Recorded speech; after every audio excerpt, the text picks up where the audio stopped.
Hi, it's Don Southerton and another episode of Everything Korea. Uh, Over the last couple episodes, we've changed our format.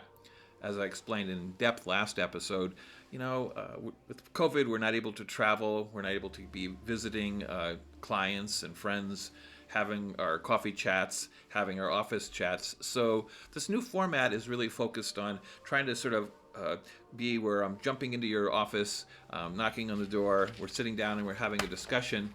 I'm sharing, recent trends. I'm sharing new topics. So let's go ahead and get started. One common trait over all the years has been people reaching out to me through LinkedIn message or Facebook or some other method, email, and want to know a little bit more about not necessarily what I do, but maybe how I got involved. A lot of times it's because they are new to a Korean-based company or they're supporting a Korean-based companies and they want resources. They want to know how they can better improve their understanding. So I've sort of put together a list this week. It was inspired by a recent conversation I had with a college student who is in East Asian studies and using it as part of her curriculum.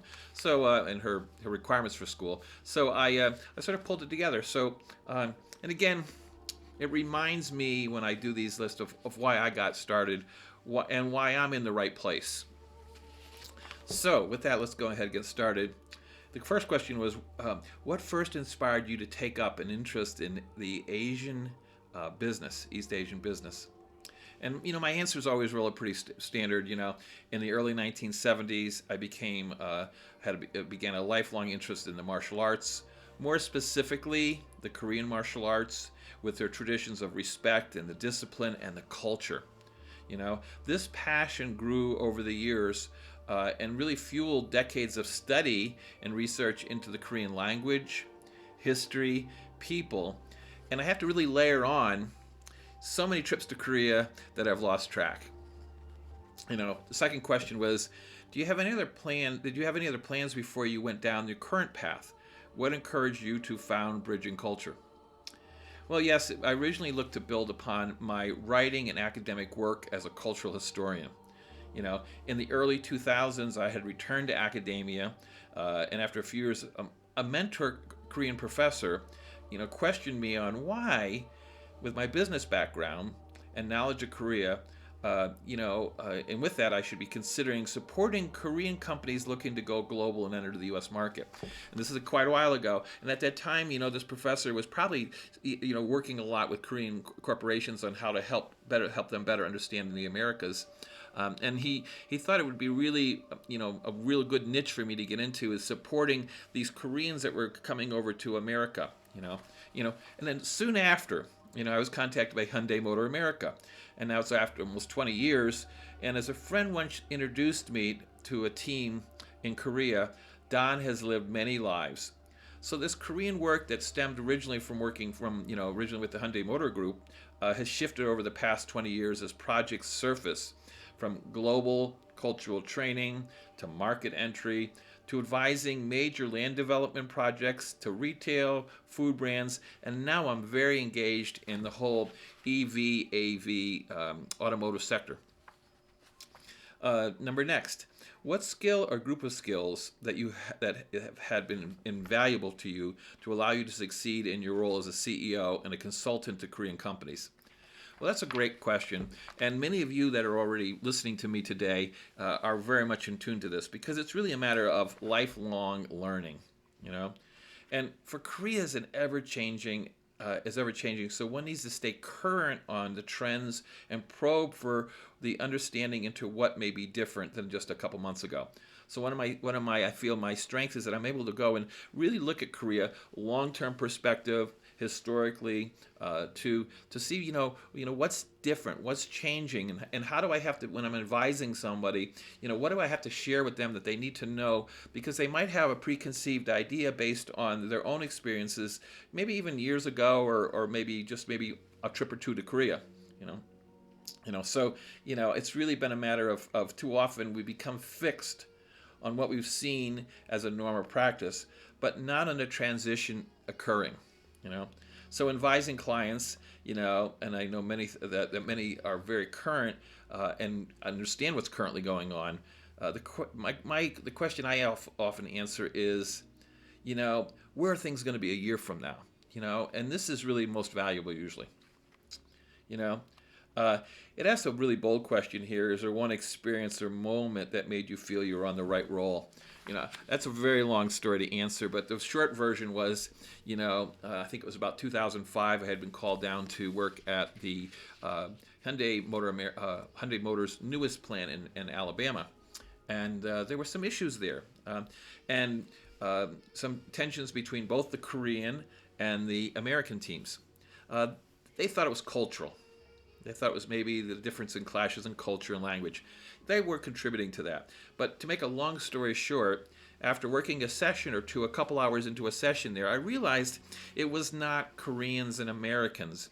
It was all these Western teams were Ford, Chrysler, GM, Mercedes, BMW, Toyota, and where the Korean side were lifelong Hyundai employees. So it was more of a clash, not of culture, but corporate culture between those things. And part of the root of this was that in Korea, and even today, a lot of the learning is intangibles. You go to work for a company and you learn the culture from day-to-day experiences.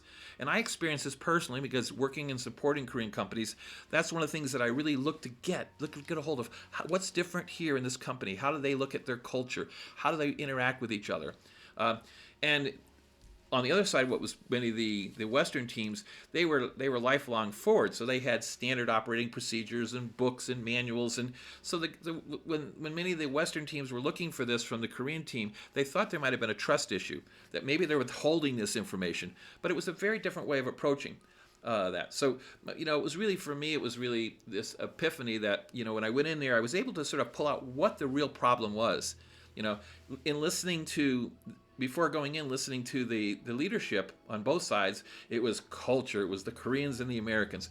But I really very quickly realized it was not that. And I think that's really important. It's something that I bring to my work, is that I look behind, and uncover what is not being said, and I look for that. And I would say that would be something for you as my listeners, if you're working in a Korean-based company or you're a Korean working for a Western-based company, is to look behind the scenes. Not the obvious. Don't take that. There's an intrinsic element that's really important. Next. Is there anything you would recommend to college students or those who work for Korean companies that would like to enter the Korean business? If you're a student or you're working like that, I think the study abroad programs are always great. They with COVID, it's more difficult, but there's also a lot of online training programs.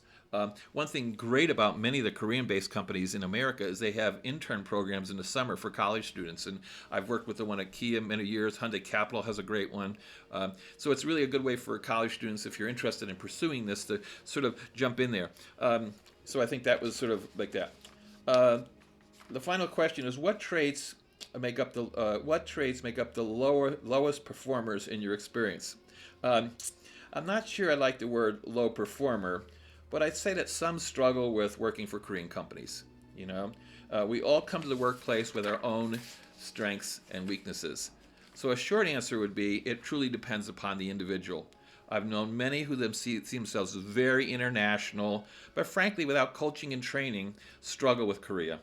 The best companies provide this coaching, mentoring, they provide immersion programs, but they should not be generic boilerplate programs. They need to be really on the workplace 2021.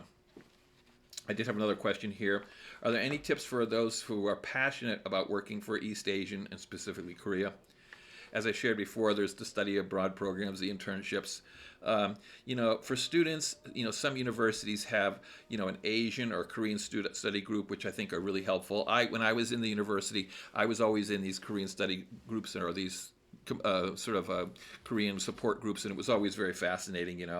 I also think for those already in the workplace, which might be many of you, if your leadership, get coaching, get mentoring. If you're a team member, press the company to provide this support.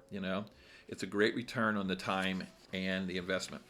Again, please subscribe, so you get this weekly update.